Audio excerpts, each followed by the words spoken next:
Page 31. Question 24.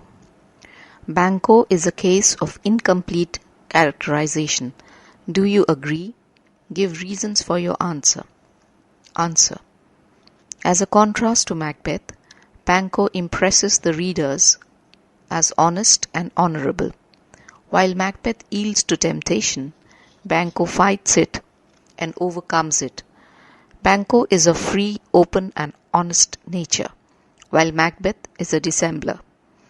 He frankly confesses to Macbeth that he has dreamed of the weird sisters, but he has restrained in him, quote, the cursed thoughts, unquote.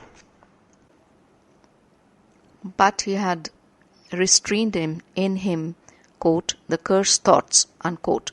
He is thus more heroic than Macbeth. Shakespeare has suggested many glorious traits in the character of Banco. When the murder of Duncan is discovered, Banco takes a solemn oath and throws a challenge to the murderer. Quote, in the great hand of God I stand, and thence against the undivulged presence I fight, of treason and malice. Unquote. His opening speech in the first scene of the third act clearly shows that he knows who the murderer is. Quote, thou hast it now, King, Corder, Glamis, all. As the weird women promised, and I fear thou playedst most foully for it. Unquote. Yet he does nothing to expose the murderer. On the contrary, he, quote, has acquiesced in Macbeth's accession and in the official theory that Duncan's son had suborned the chamberlains to murder him. Unquote. This is from Bradley. His solemn oath contrasts badly with his abject allegiance to Macbeth. Quote, let your highness command upon me, etc. Macbeth's description of Banco's character in Act 3, Scene 1, lines 46 to 59, gives another heroic aspect of Banco. Macbeth is afraid of Banco because of his royalty nature, his dauntless temper of mind, quote, a wisdom that doth guide his valour, unquote. Macbeth finds his, quote, genius rebuked, as it is said Mark Antony's was by Caesar, unquote. This is the estimate of the character of Banco by his enemy, but we do not get any traces of this character in the action of the play. Thus Shakespeare endows Banco with heroic qualities. He has dreams of the weird sisters. This is quite natural, and this makes him a human character.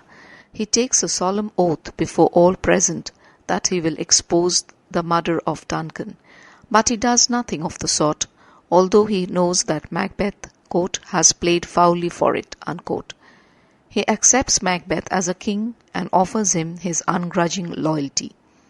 Shakespeare suggests through the mouth of Macbeth such heroic qualities as, quote, royalty of nature, unquote, native authority, dignity, and majesty. Holinshed made Banco a party to Duncan's murder. Bradley notices in Banco signs of disintegration. He goes so far as to say that Banco, quote, yielded to evil, unquote. Though no accomplice, Banco is an accessory after the murder.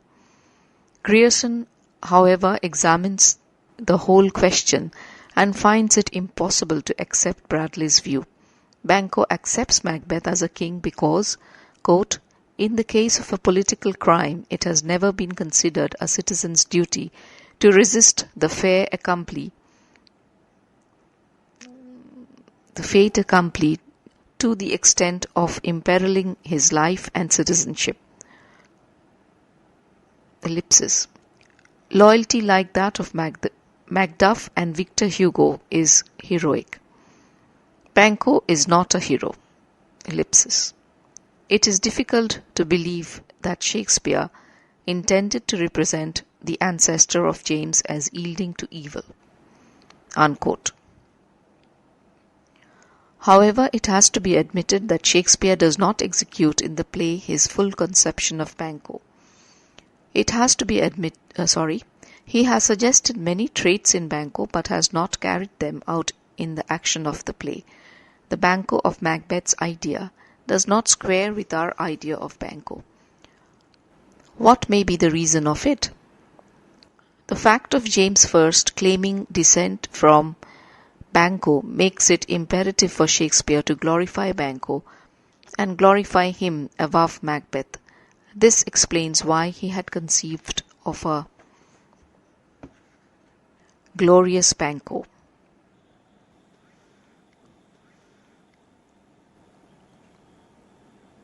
Page 32.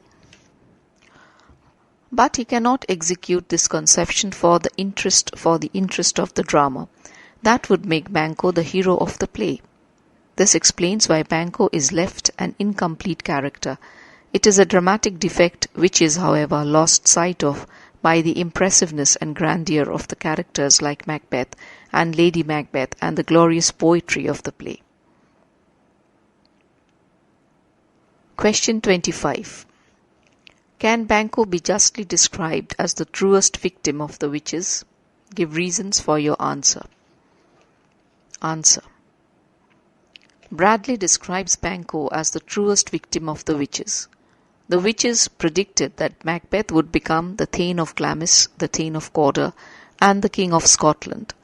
The immediate fulfillment of the two prophecies urges Macbeth to think of the fulfillment of the last one. But the thought of murder occurs to him independent of the prediction of the witches. The witches only brings out the latent feelings of Macbeth. Macbeth is exceedingly ambitious, and his ambition is whetted by the witches. Their predictions are but dangerous circumstances confronting Macbeth. The evil that was latent in Macbeth was made potent by the witches. Banquo, on the other hand, is an honest and simple man. He has no ambition, he has an open mind. While Macbeth is agitated and rapt by the prophecies of the witches, Banquo remains unaffected. He dismisses them as instruments of darkness, as the bubbles of the earth. He puts himself on guard against any possibility of being tempted.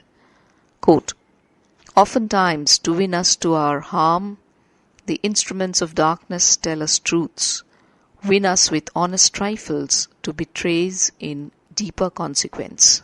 Unquote. When Macbeth is elated at the immediate fulfillment of two of the prophecies, Banquo has doubts and misgivings. But these doubts and misgivings show that he is not absolutely free from the temptation by the witches. He is also tempted. He is disturbed by the, quote, cursed thoughts. He dreams of the, quote, weird sisters. He feels oppressed by the temptation, quote, hush no more, unquote. Bradley thinks that Banquo has yielded to evil. The witches and his own ambition have conquered him. He knows of the prophecies and he has said nothing of them. He has acquiesced in Macbeth's accession. He has done nothing to expose Macbeth, though he knows that he has played most foully for it. He has cloven to Macbeth's consent. He is knit to him by a, quote, a most indissoluble tie, unquote. His soliloquy betrays his temptation. Thou hast it now, King, Cawdor, Glamis, all, as the weird women promised. Ellipsis. It should not stand in thy posterity, but that myself should be the root and father of many kings. Unquote. Bradley suggests that though no accomplice, Banquo is an accessory after the murder. This shows that he is the truest victim of the witches. It has, however, to be noted that Banquo is tempted, but he tries to resist the temptation. He prays to the, quote, merciful powers, unquote, to restrain in him, quote, the cursed thoughts, unquote. Hush no more, within quotes, shows that he tries to smother, quote, the cursed thoughts, unquote, when they assail him. He proves more heroic than Macbeth.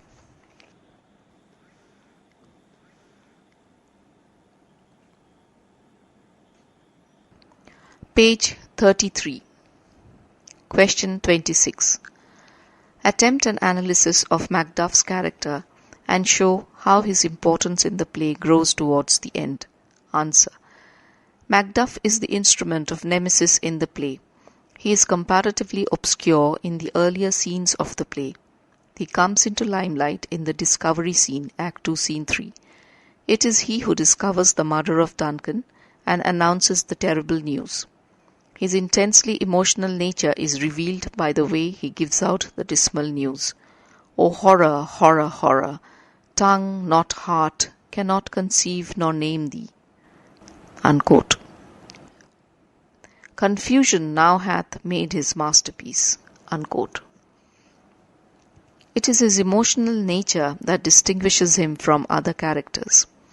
It is shown as much in his private life as in his public life. Of all men in the tragedy, he is a family man. He is a loving father and a loving husband, and it is a tribute to the man that he renounces the claims of family life for service to the country. His affection for his wife and child is shown in the tragic end to Macduff-Malcolm conversation, Act 4, Scene 3.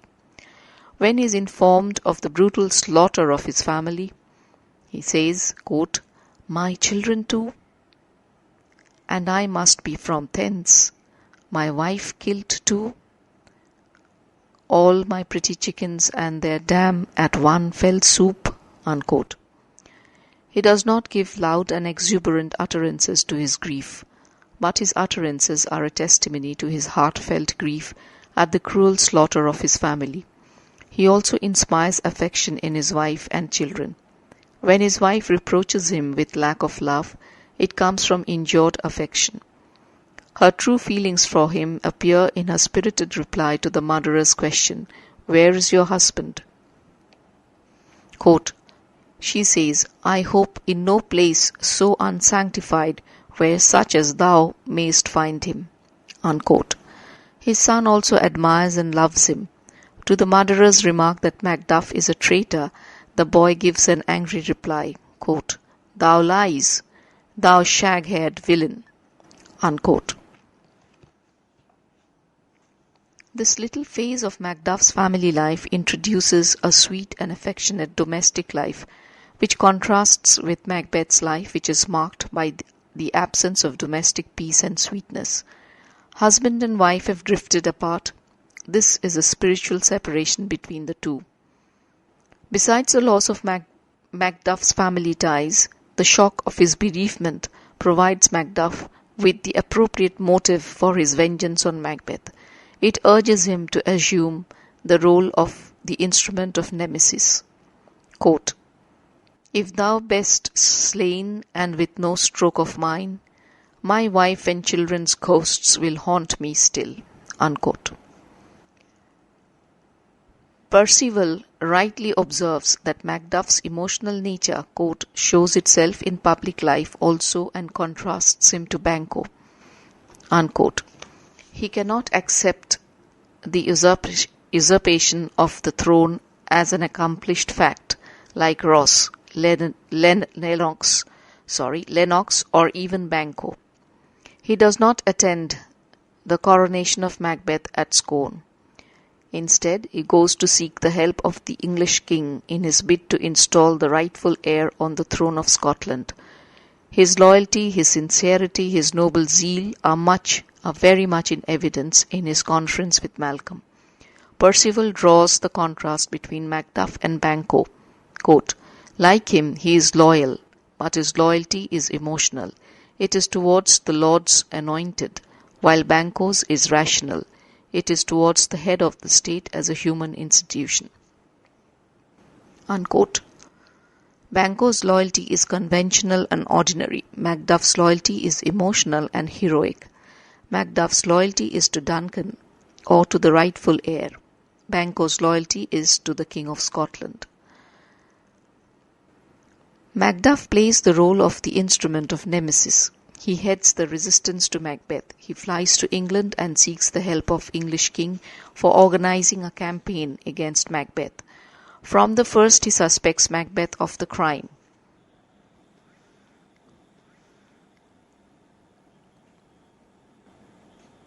Page 34. When Macbeth speaks of his clever feat of gagging evidence against himself and attributing his crime to the innocent grooms, Q. Yet I do repent me of my fury, that I did kill them. Act 2, Scene 3, lines 43-44. Macduff gives the sharp reply, quote, Wherefore did you so? Macduff, however, does not air his view as loquaciously as Lennox does. He keeps it within himself, but his suspicion matures into conviction. He does not attend the coronation of Macbeth. Instead, he goes out of Scotland to mobilize forces against Macbeth. Macduff is a hero. He is indeed a man of action. He is by nature reticent and reserved. He can control his passion or feelings. When he hears of the ruthless slaughter of his family by Macbeth, he utters his grief in a few words. Yet one can see him struggling with sorrow. When the leaders discuss prospects of the battle against Macbeth, he of all men keeps mum. He brings their attention to the realities. Let our just censors attend the true event and put we on industrious soldiership. Act 5, Scene 4, lines 4. When he meets Macbeth upon the field of battle, he wastes no time in abuse or threats. I have no words, my voice is in my sword. Act 5, Scene 8, line 6. Macduff is a patriot and he sacrifices the dearest thing of his life on the altar of patriotism. His patriotism and his family affection filiate from the same source, his emotional nature. But his emotionality does not express itself in meaningless verbiage or exuberance. He is indeed the fittest person to lead the opposition against Macbeth. Question 27. Discuss the character of Duncan. What dramatic purpose is served by Shakespeare's characterization of Duncan? Answer. Shakespeare made considerable improvements on Holinshed's description of Duncan.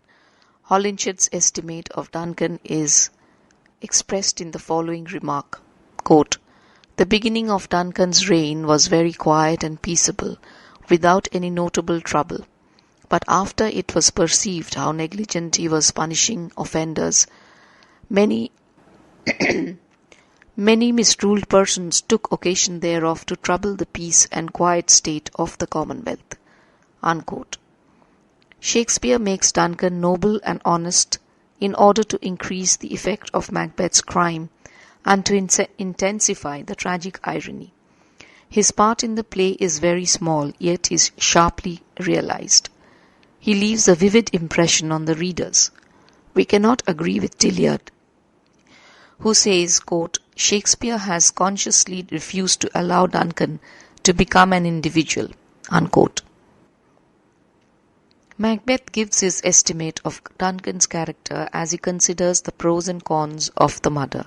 Quote, Besides, this Duncan hath borne his faculties so meek, hath been so clear in his great office, that his virtues will plead like angels trumpet-tongued against the deep damnation of his taking off. Unquote. Lines, Act 1, Scene 7, lines 16 to 20. Thus, according to Macbeth, Duncan is kind, mild, benevolent, and popular, quote, clear in his office. Unquote. Malcolm also says of him, quote, Thy royal father was a most sainted king. Act 4, Scene 3, lines 101 and 2.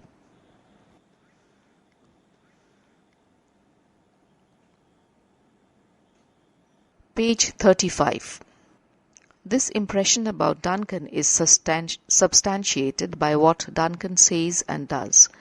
Duncan appreciates the merit and capacity of Macbeth and acknowledges his great service to the country in an ecstasy of admiration. Quote, "O valiant cousin, worthy gentleman," unquote. Act 1, Scene 2, lines 24. He is even full of warmth, the kindly solicitude for a sergeant. Quote, "So well thy words become thee as thy wounds. They smack of honour both. Go, get him, sergeants." Act 1, Scene 2, lines 44-45. Duncan is a good man, a trustful king. He is gracious. Quote, "For them the gracious Duncan have I murdered," says Macbeth. He built an absolute trust on Calder and has been deceived by him. Yet he says, quote, "He was a gentleman," unquote. No better glimpse of gracious Duncan could possibly have been given. He is full of gratitude to Macbeth and reproaches himself for not having been able to pay Macbeth more handsomely for his services to the state. Quote, "More is his due than more than all can pay," unquote. This is the essential Duncan that we know, noble, generous, and sentimental. He is an old man and is naturally overpowered by feeling of gratitude and generosity. As a gesture of gratitude, he invites himself to Macbeth's castle.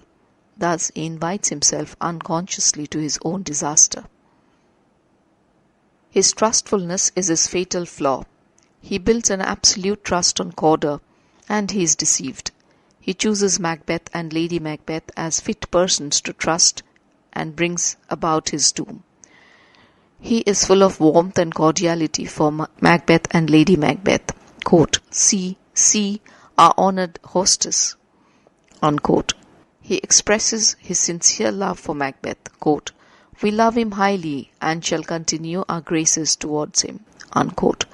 This is Act 1, Scene 6, lines 29-30. Duncan's love and trust are absolute and unstinted. The liberal, bountiful king has sent forth great largesse to Macbeth's offices and greeted his wife with a large diamond. The irony of the whole scene proceeds from Duncan's blind, unsuspecting trustfulness.